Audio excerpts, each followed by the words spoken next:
Un saludo para todas las personas que nos acompañan en esta oportunidad. Hoy en nuestra sesión de entrevistas sobre los temas de la actualidad política estamos acompañados de nuestro amigo, el estudiante de doctorado Adolfo Jara, quien en esta oportunidad nos va a ilustrar sobre lo que él viene trabajando desde hace ya unos buenos años en relación con la planta de la coca. Esa planta que para todos ha sido pues de reconocida trayectoria, la hemos escuchado diferentes pronunciamientos frente a ella, desde el ámbito de la criminalidad, pero también desde el ámbito de la cultura, de la biología, en general de la realidad nacional. Y pues hoy intentaremos dar una mirada distinta para, digamos, ampliar nuestra perspectiva frente a ella y de esa manera relacionarla con nuestro momento actual, la posibilidad de un retorno de las fumigaciones aéreas en contra de estos cultivos y realmente pues en contra de quienes los cultivan, personas, colombianos que están en los territorios esperando que exista realmente una alternativa que los inserte en modelos económicos, digamos, por lo menos legales y dignos. Entonces, sin más preámbulos, empecemos esta conversación y pues cuéntenos un poco usted por qué decide relacionarse de esa manera, digamos, tan íntima y tan disciplinada a través de sus estudios de maestría y de pregrado con la planta de la coca. Bien, cuando uno se inicia en esto de la taxonomía de las plantas, digamos que uno busca un grupo carismático, un grupo de interés más allá de lo meramente científico o técnico, que tenga algún interés adicional. En el caso de la coca, pues tiene claramente un interés tecnológico, económico, social, que va mucho más allá del interés técnico, científico.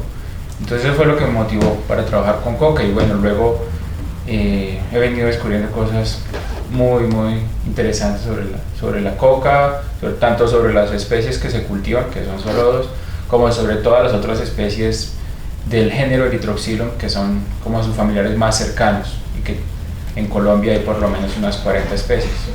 Eso tan interesante pues como de entender y de explorar un poco más, o sea, tenemos muchas variedades entonces de esa coca, no toda la coca debería ser entonces perseguida, ni siquiera debería ser perseguida. ¿Cómo lo encuentra usted desde ese ámbito del estudio técnico-científico? Bueno, es así, técnicamente es así. La especie Erythrocylum coca es una especie que se cultiva, la que más se cultiva, pero tiene un alto contenido de alcaloide, además otra especie que se llama Erythrocylum novogranatense. Entonces son dos especies las que se cultivan en Colombia. La Erythrocylum coca tradicionalmente se le llama la coca boliviana, es la coca boliviana, y la Erythrocylum novogranatense es la que llaman coca colombiana. Cada una de estas especies, que es una especie como tal, tiene una variedad.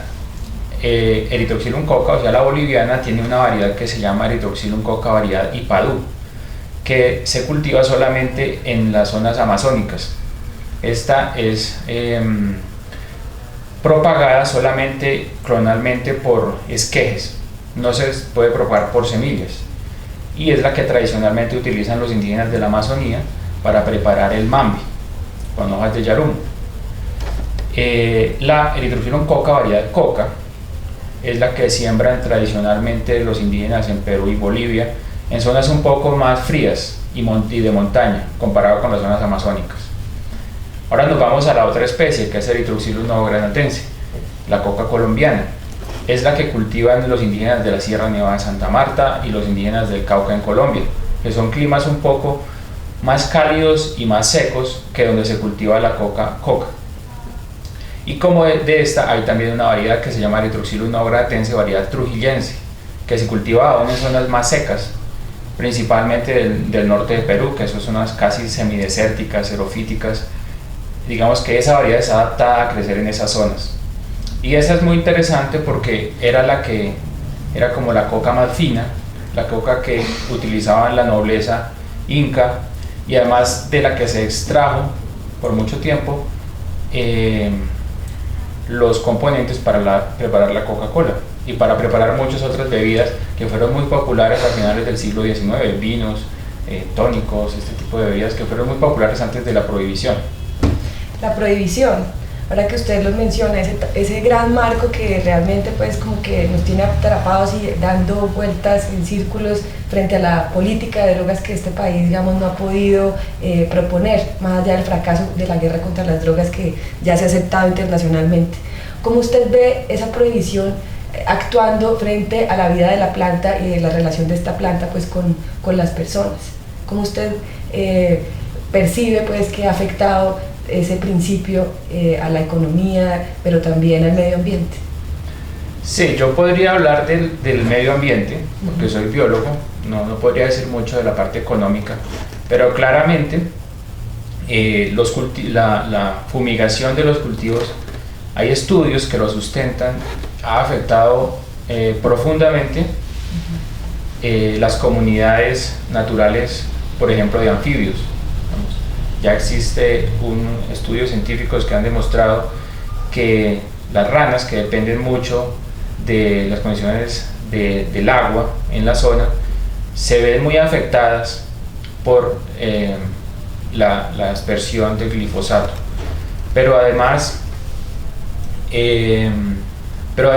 hay algo que no se ha estudiado, y es el efecto que puede tener también el cultivo masivo en zonas boscosas, el monocultivo sobre otras especies silvestres de coca, porque se puede dar, por ejemplo, degradación genética de esas especies al cruzarse estas con especies de coca, especies cultivadas de coca. Eso no se ha estudiado, pero es algo que potencialmente puede ser un problema, puede estar siendo un problema para las poblaciones de las especies silvestres que habitan muy cerca de las zonas de cultivo. Degradación genética de las especies silvestres, sí, por el tema del monocultivo. Exactamente, porque cada vez se hacen zonas, como por efecto de la prohibición, cada vez se va haciendo en zonas más profundas del bosque, en zonas donde habitan poblaciones naturales. Fíjese que usted menciona algo pues muy interesante, porque está el tema de la prohibición por un lado, y el otro el tema del uso de pesticidas o agrotóxicos para atacar el fenómeno y digamos sus consecuencias, que usted pues ya nos las menciona, por ejemplo en el peligro que corren ciertas ranas, ecosistemas pues adyacentes a esto. Pero entonces aquí en Colombia se da una discusión en torno a los impactos del glifosato como sustancia, digamos así nombrada. Pero más allá del glifosato, todos sabemos que el impacto del medio ambiente se da por un enfoque erróneo frente al tema de las drogas, el problema de las drogas en Colombia. Entonces usted, ¿cómo nos puede hablar un poco de que más allá de la sustancia que se utilice es el tema de atacar una planta, lo que genera pues unos desequilibrios enormes a nivel ecosistémico?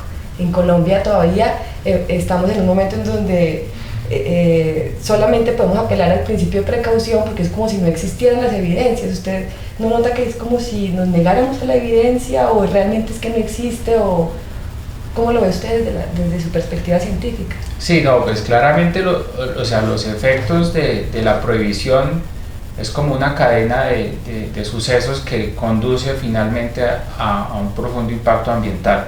Una cadena por el de errores, hecho, sí, una cadena completamente de errores. Socialmente, ya como una opinión así muy personal, claramente hay una responsabilidad compartida con los países consumidores, y como tal debería ser asumida. Y pues las poblaciones, las comunidades que se ven abocadas a cultivar esos cultivos, a tener esos cultivos ilícitos, realmente no tienen otra opción en esas zonas tan alejadas. Entonces, así es como uno lo ve, no solo desde la perspectiva científica, sino como de la experiencia de biólogo de campo que ha estado en cercanías a esas poblaciones. Pero entonces hablemos de las cosas bonitas que usted ha encontrado con la planta, las posibilidades de esa planta, las cosas que no hemos examinado desde el país con respecto a esa planta. O sea, digamos, la hemos atacado, pero realmente ella tendría mucho para ofrecernos.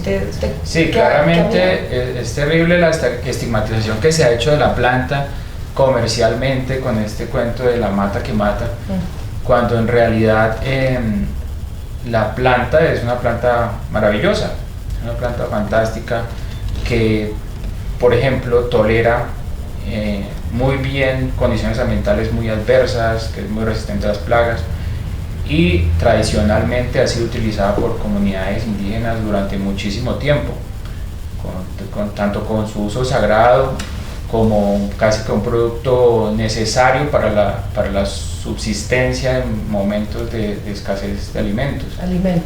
Alimento, medicina y... Sí, claramente hay estudios, algunos no tan serios, otros más serios, pero aún los más serios y los menos serios concuerdan en que hay un contenido importante de proteínas en la hoja de coca. Hablemos de eso. Usted, que es una persona, un estudioso que digamos tiene por lo menos un conocimiento mucho más amplio de la elaboración científica sobre la planta, estamos todavía muy atrasados. Comparémoslo con otra planta medicinal muy en boga ahora, que es el cannabis. ¿Cómo usted lo ve en perspectiva? Sí, yo creo que tiene exactamente las mismas posibilidades y potenciales que puede tener cualquier otra planta, como el cacao, o otra planta que produce estimulantes también, o como el café. O sea, es una planta que tiene unas propiedades, que tiene unos alcaloides, que ha sido mal utilizada, pero que tiene unos potenciales totalmente útiles. O sea, igual que el té, incluso podría llegar a ser una fuente importante de recursos económicos para muchas poblaciones legalmente. Lleguemos a ese punto. Usted dice podría ser como el cacao, como el té. O sea, si usted estuviera, digamos, en una posición de toma de decisiones tipo ministerial o una responsabilidad para ejecutar políticas públicas, como científico, usted, ¿cuál sería su propuesta? Por ejemplo, diría, basemos una industria nacional de la coca en estas posibilidades alimenticias, o incluso en la exportación de cocaína. Hablábamos con otro investigador sobre, bueno, Perú, Bolivia, tienen autorizada la exportación de cocaína pues para fines científicos, sí, como el mercado de armas también, se piden permisos a la JIFE y digamos una operación totalmente controlada. ¿Cuál sería, digamos, su idea frente a esa explotación? Sí, no, pues yo estoy completamente de acuerdo en que se pueda implementar el uso industrial de la coca, de la planta de coca, porque además Colombia tiene todo el potencial de suelos, de condiciones ambientales para producirla, al igual que lo hace Bolivia, que produce productos derivados de la coca y los vende. Pero podría decirse que nosotros ya tenemos ese escenario, ¿no? Vemos pues que los indígenas del Cauca han podido desarrollar toda una estrategia económica en torno a la comercialización de productos derivados de la hoja de coca, pero bueno, por ahora ellos han estado a la batuta de esto. La posibilidad de que ya el país lo asuma no como una cosa ahí de la jurisdicción especial indígena, sino con una industria nacional. ¿Usted le ve horizonte a eso? Yo creería que haría falta educación también, ¿no? Educación y decisiones políticas pues grandes, sí, y tiempo, pero y mucha educación, tanto por el lado del problema de la droga, de la drogadicción como tal, como el tema de como que la gente no tenga ahí como esa idea de que es un mal producto, de que es la mata que mata, ¿sí? Y entonces, ¿usted también cómo ha percibido el interés de otros colegas suyos, otros científicos, por abocarse al estudio de esta planta? ¿O es algo muy aislado? ¿Está siendo una curiosidad todavía en la comunidad científica? ¿Cómo lo perciben allí? Bueno, pues en el campo en el que yo me muevo, que es en el campo de la biología evolutiva,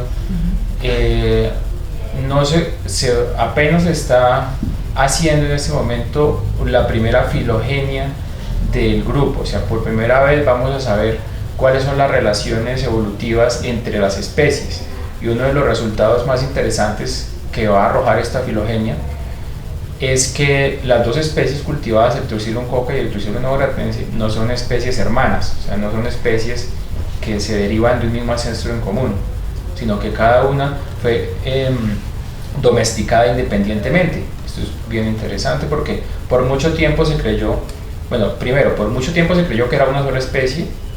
Luego los taxónomos se dieron cuenta que eran dos especies, pero que seguramente una derivaba de la otra, o que se habían domesticado a partir de un mismo ancestro silvestre.